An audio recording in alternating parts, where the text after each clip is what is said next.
Middle Fork of the Feather River is important to a lot of different people from all different walks of life. Aldo Leopold said that some people can live without wild places and some people cannot. And like Aldo Leopold, I'm a cannot.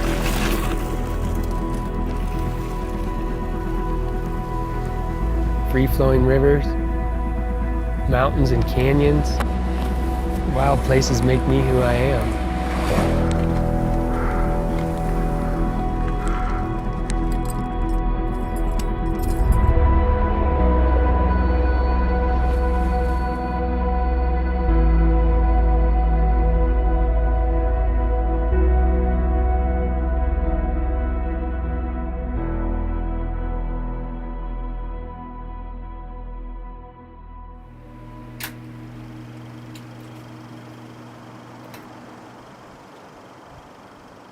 In 1967, a good friend of mine and I hiked the Middle Fork.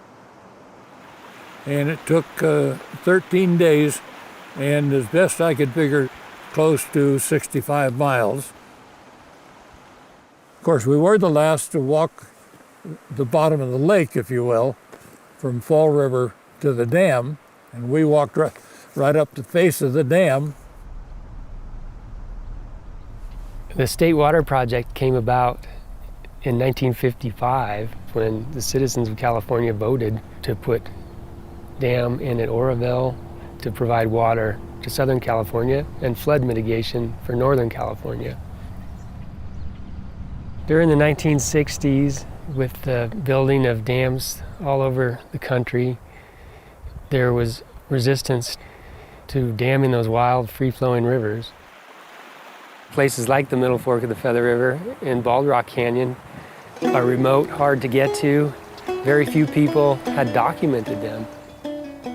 And Les Whitman and Dick Larson were men who rafted and canyoneered and documented the Middle Fork of the Feather River in an effort to protect it as a wild river.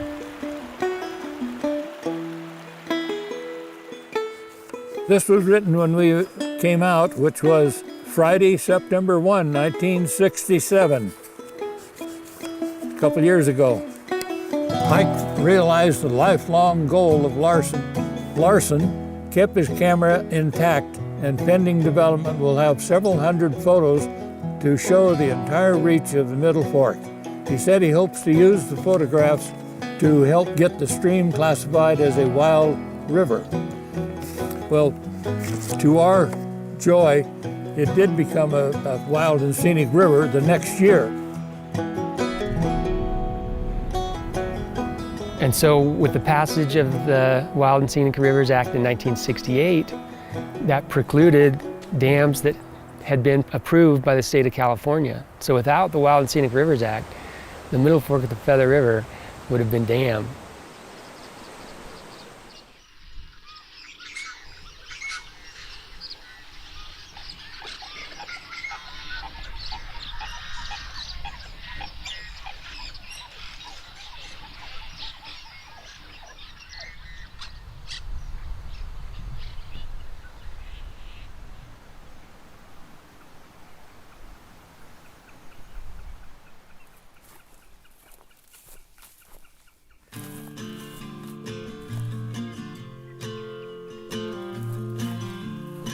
My earliest memories are coming out to the Sierra Valley Preserve and getting worms for fishing season.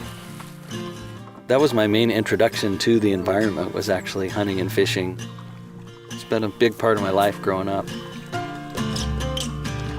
It becomes part of who you are, when you really start visiting a place at your earliest memories. Some of the earliest hopes I had in helping to start the Feather River Land Trust were conserving some of these areas along the Middle Fork here in the Sierra Valley. Oh, well, right here. Why don't you look at these and get a little bit? When it becomes part of who you are, it just feels like a natural act of protecting your memories, protecting your heritage, yourself. Here in the headwaters of the Middle Fork, it's located right at the triple intersection of the Sierra Nevada from the south, the Cascade from the north, and the Great Basin from the east. So you have a great meeting of ecological, geologic regions of the western U.S. And because of that, you have a great biodiversity. 280 bird species have been identified in the Sierra Valley Basin, and a lot of them hang out in the wetlands right behind me. So the bird life is amazing. It's a 120,000 acre valley floor, which is just about the exact same size as Lake Tahoe. About 60% of the quantity of water to supply both agriculture and residential use in California comes from the State Water Project. There was this pretty rapid development of eastern Plumas County and along the Middle Fork. There was literally a new golf resort every year on the ground. There's 8 of them now. When I was a kid, there was just 1 of them. So got together with some friends, found out how to start a land trust. Feels good to be part of the long legacy, you know, that has included the designation as the Wild and Scenic River in 1968. So there's no place I'd rather be working.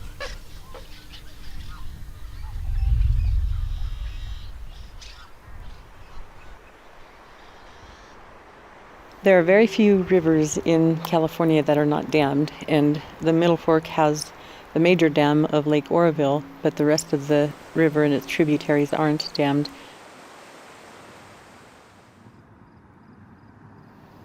A lot was lost in the filling of the Oroville Reservoir.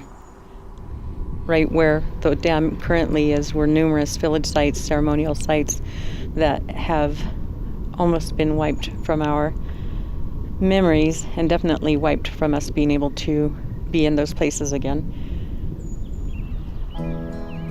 This is a historical site of the Mountain Maidu.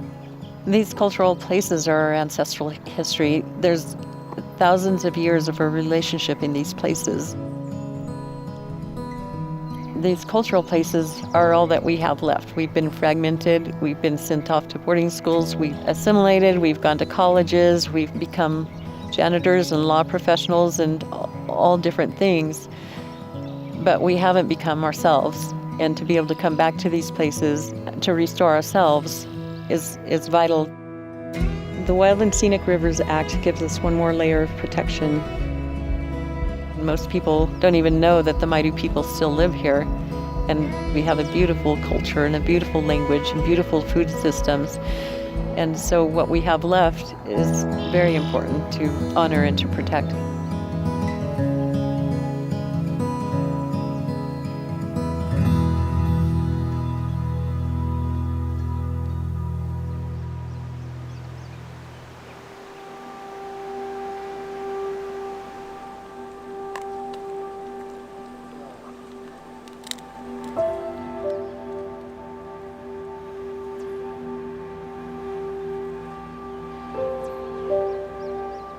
Middle Fork Feather River is special to me. Number one thing, it forces me to be present. Whether it's kayaking down on the lower section or up here fishing, it's one of those things that's real rewarding. It's a beautiful spot. Pretty awesome to just have this in my backyard. I could drive 15 minutes and be on this world-class fishing stream that I won't see another soul. When I moved to Plumas County in 2002, right away I fell in love with it. I think it's made me definitely a different person. I've had the most scariest moments in my life down here, like near-death experiences, versus the most happiest times where you either catch a huge trout and you're super stoked, or whether you style a rapid. It's like this magical place for me. There's nothing like it. You meet these people that have been doing this for a really long time, and for me, that's been awesome, like being able to go down with this river with people that know it really well and get their stories and how it's changed their lives. That's what makes this river special. And if someone wants to make the effort to get down here, they deserve to get down here, just because it's not an easy thing. So I think it is important to share my wealth, my knowledge of this place. One of those people might be the next person that wants to protect this spot. Like, you never know.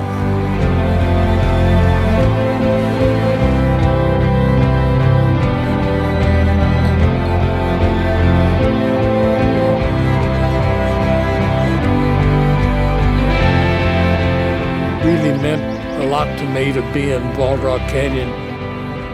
To many people, it's just an old bunch of rocks. To me, it was glorious. It looks like it's never been touched. It's a good feeling to know there's still a place or two that you can go, and that's what you'll find.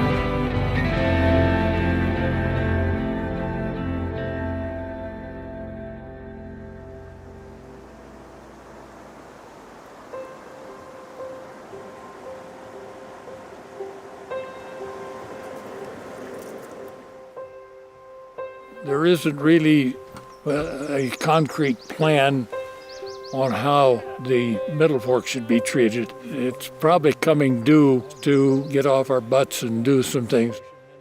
We need to make sure that we are thinking about the next generations and the next generations after that.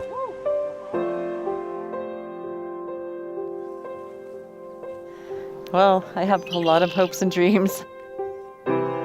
I would like to see people come together and to really listen to each other and think of the different uses that we need, that we depend on, from logging to cattle to needing those quiet places that are undisturbed. It's going to take all of us. The Middle Fork connects communities together. That commonality is an instant sort of a handshaking moment. It's something you can relate to. The management plan for the Middle Fork of the Feather River was written before 1976, and it needs to be revised to reflect contemporary issues. That's one of our goals. The Middle Fork of the Feather River is important to a lot of different people from all different walks of life, and they relate to it in different ways, whether it's recreational, culturally, agriculturally, or ecologically.